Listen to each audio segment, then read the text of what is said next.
Aujourd'hui, nous plongeons au cœur du syndrome d'Ehlers-Danlos, une maladie rare, chronique et encore trop méconnue. Laurie, 31 ans, nous partage son parcours semé d'errances médicales, de douleurs invisibles, de fatigue permanente et de ce sentiment de trahison par son propre corps. Dans ses témoignages bouleversants, elle raconte l'isolement, le regard des autres, mais aussi ces petites victoires qui deviennent immenses quand on vit avec une maladie chronique. Parce que parler, c'est déjà reprendre un peu de pouvoir sur l'invisible. Vous êtes sur État d'âme, le podcast au cœur de votre santé. Excellente écoute.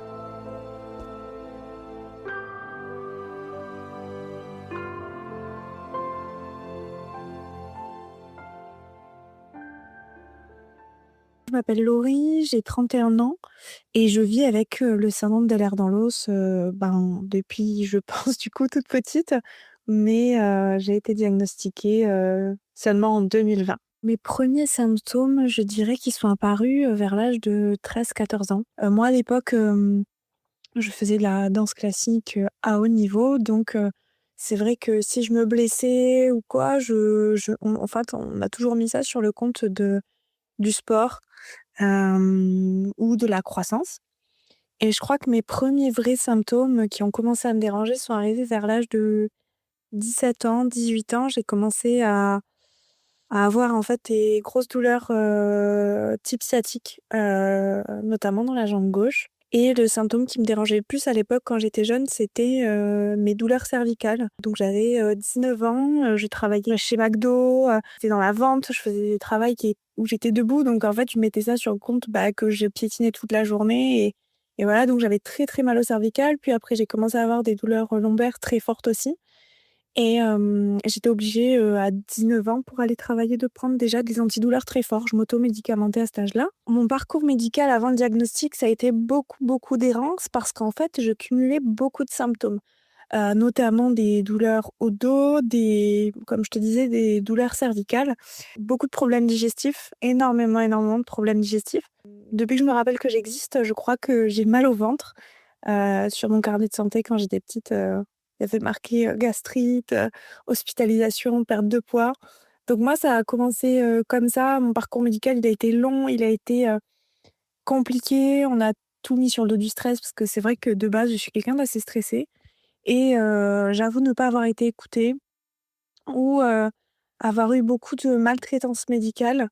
Je suis allée aux urgences, un nombre incalculable de fois, sans qu'on trouve en fait ce que j'ai et j'avais mal tout le temps, partout. 1er lieu, on m'a diagnostiqué une fibromyalgie, mais ça correspondait pas vraiment au tableau clinique de la fibromyalgie et une rhumatologue, qui a vu une hyperlaxité, qui était quand même assez prononcée et qui a tilté et qui a fini par m'envoyer vers un médecin, spécialiste, du syndrome d'Ehlers-Danlos. Chez qui j'ai d'ailleurs envoyé ma mère et qui a aussi été diagnostiquée du syndrome d'Ehlers-Danlos, parce qu'elle aussi a souffert toute sa vie. Donc voilà, c'était vraiment pas, anodin quand même. Quand j'ai eu annonce sur ma maladie, j'avoue, j'ai été, soulagée et en même temps, j'ai été un peu désespérée parce que c'est une maladie où voilà, il y a pas de traitement, hein. C'est un traitement, purement, on va dire, symptomatique et en fait, je me suis dit: «OK, il y a un nom, je vais plus me sentir folle». Mais par contre, j'ai vrai en fait, finalement, il y avait du soulagement et en même temps, je me suis dit: «Ah donc il y a bien quelque chose, c'est pas dans ma tête».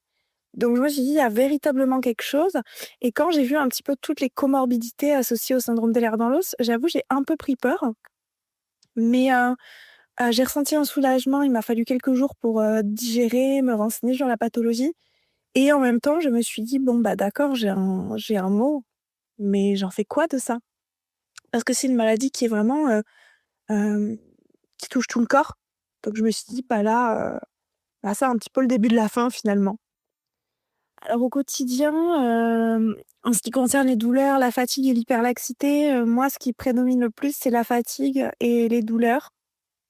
L'hyperlaxité, en fait, j'ai toujours été hyperlaxe, donc je m'y suis habituée.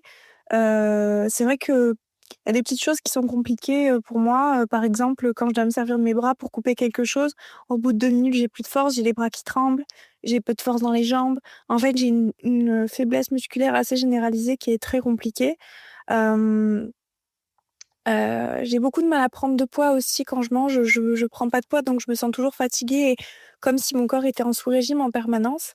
J'ai des problèmes aussi de vertige, chronique, donc moi je dois faire des gros efforts pour rester debout. J'ai finalement passé le cap, du fauteuil roulant les jours où mes jambes, mon corps veut plus me porter, donc ça a été très, très compliqué pour moi. Du coup, c'est vrai que je me suis beaucoup isolée avec la maladie, parce que je préfère rester chez moi toute seule que sortir et subir mes douleurs à l'extérieur et subir le regard des gens. Ça, c'est compliqué de se sentir, je me sens en fait finalement enfermée et dans mon corps et chez moi. Moi, je suis une hyperactive de base et là, je vis une vie qui n'est pas en adéquation avec ce que je suis. Donc c'est très compliqué pour moi de ne plus pouvoir faire grand-chose et surtout de dépendre, je suis très indépendante et le fait de dépendre des autres, c'est quelque chose que j'ai toujours pas accepté. Je peux plus aller faire mes courses, je peux plus conduire actuellement. J'espère que ce sont des choses qui vont revenir, mais c'est vrai que, je dois tout fractionner. Si je fais quelque chose pendant 10 minutes, je dois aller m'asseoir ou m'allonger et puis après je me relève et je continue. Même me faire à manger, certains jours, c'est compliqué, donc je dois dépendre des autres pour, aller à la poste, pour, des rendez-vous médicaux et ça, c'est compliqué parce que tout est à prévoir, tout est à anticiper et j'ai l'impression, ce qui pour moi, ce qui est le plus compliqué, que je peux pas faire confiance à mon corps et que mon corps me lâche et me trahit. Et ça, je le vis très, très mal. J'ai pas du tout encore accepté, de vivre avec la maladie, en fait. Concernant mon entourage, ça dépend des gens. Je vais dire que la maladie a fait le tri. Il y a beaucoup de gens qui sont partis ou que moi j'ai décidé de mettre à distance, parce que c'est des personnes, où j'avais beau expliquer ce que je traversais, c'était, «Tu vas mieux? Pourquoi tu peux pas faire ça? Mais on peut rien faire». J'ai pris des réflexions qui m'ont beaucoup peinée parce que je suis la première à subir ça et en fait, j'avais pas besoin qu'on m'en rajoute. Donc en fait, finalement, la maladie a fait le tri. J'ai sorti beaucoup de gens dans ma vie, notamment ma propre mère et ça a été compliqué à un moment où j'aurais eu besoin d'aide. Mais c'est vrai que, la maladie fait le tri, vraiment. J'ai sorti tout ce qui était pas bon pour moi et du coup, les proches que j'ai gardés dans ma vie, j'ai de la chance, je suis assez bien entourée. Je me fais aider, ils comprennent, ils m'écoutent, ils minimisent pas, en fait, ce que je vis. Et puis de toute façon, ils pourraient pas le comprendre, donc ils ont pas de raison effectivement de le minimiser. Mais je suis écoutée en tout cas par mes proches. Au début, ça a été un peu compliqué de leur expliquer, ils comprenaient pas trop. Puis à force, quand ils ont vu que c'était réel, là j'ai été écoutée et j'ai souvent mes proches qui me demandent comment je vais, comment je me sens, qui prennent beaucoup de mes nouvelles. Quand j'ai besoin, ils sont là. Je crois que le plus compliqué, c'est quand eux ont des problèmes et qu'ils osent pas m'en parler. Parce qu'ils me disent: «Mais à côté de ce que tu traverses, moi, c'est rien» et ça peut me peiner à certains moments parce que je suis quelqu'un qui adore écouter l'autre et aider l'autre et donc de pas pouvoir, enfin, qu'ils se confient pas à moi parce qu'ils savent que je traverse quelque chose de difficile, ben, des fois, ça me fait un peu de peine que, ils se disent: «Mais mes problèmes valent pas les siens». En soi, il y a pas de problème plus grave ou moins grave, chacun a ses problèmes et ça me je pense que c'est un truc qui me fait de la peine parce que parfois j'ai l'impression qu'ils pas qu'ils ont pitié de moi, mais j'aimerais des fois, voilà, qu'ils se disent, «Bah, je peux lui confier même si elle traverse ça», voilà. Je ne trouve aucun plaisir, dans ma vie actuellement et ça c'est difficile pour moi de n'avoir l'impression, juste de souffrir du matin au soir. Je dirais que dormir, c'est le seul moment où finalement, je rêve de en fait, je rêve la nuit de ce que je peux plus faire dans la vraie vie. Donc voilà, lire quand même, ça me fait du bien. Être avec mes chats, donner à manger aux oiseaux, les regarder, ça me fait du bien. En fait, finalement, quand tu tombes malade ou quand tu as une maladie chronique, tu commences à apprécier les toutes petites choses, les toutes petites, petites, petites. Il y a des jours où, par exemple, je vais tenir une conversation avec quelqu'un pendant 20 minutes et je vais réussir à rester debout 20 minutes. Ça, pour moi, c'est énorme. Je note toutes mes victoires dans un carnet pour me rappeler. Pour me rappeler: «J'ai fait ça, ce jour-là». Donc me rappeler qu'il y a des choses qui sont encore possibles, même si c'est pas tous les jours possible. Après, au niveau des stratégies pour le syndrome d'Ehlers-Danlos, ben, ça va être de la kiné, des étirements, des choses comme ça, mais c'est pas non plus magique. J'ai pas encore trouvé de choses, qui peut m'apaiser un peu sur le long terme ou qui je t'avoue que j'ai l'impression de souffrir en permanence et l'état mental aussi s'en fait ressentir, hein. Malheureusement, mentalement, j'ai pris un gros coup, hein. Moi qui étais très active, passer de tout à rien, il y a des jours où j'ai même pas la force de prendre un livre et de lire, quoi. Donc parfois, ce qui pourrait me ressourcer ou me faire du bien, j'ai pas l'énergie de le faire. Et puis concernant les expériences où je me suis sentie incomprise par mon entourage ou le corps médical, il y en a tellement, tellement, tellement. Le SED, c'est une maladie qui est, j'ai l'impression, pas toujours prise au sérieux.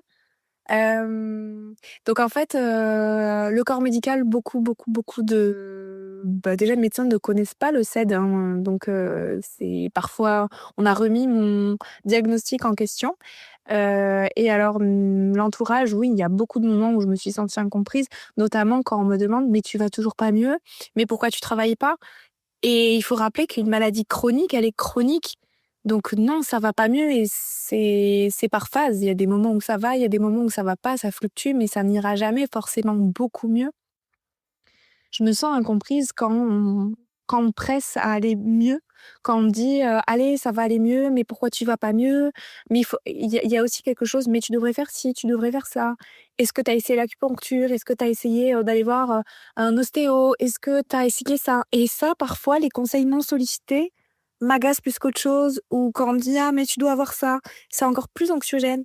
Des fois, j'aimerais juste qu'on me laisse en parler sans me suggérer quelque chose. Je suis assez renseignée sur ma pathologie et j'aimerais parfois qu'on me foute un peu la paix, j'ai envie de dire.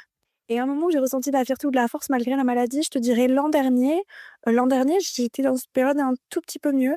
J'arrivais à faire des déplacements professionnels en voiture, j'allais beaucoup danser, j'allais au restaurant. J'avais presque, je vais te dire, repris une vie normale.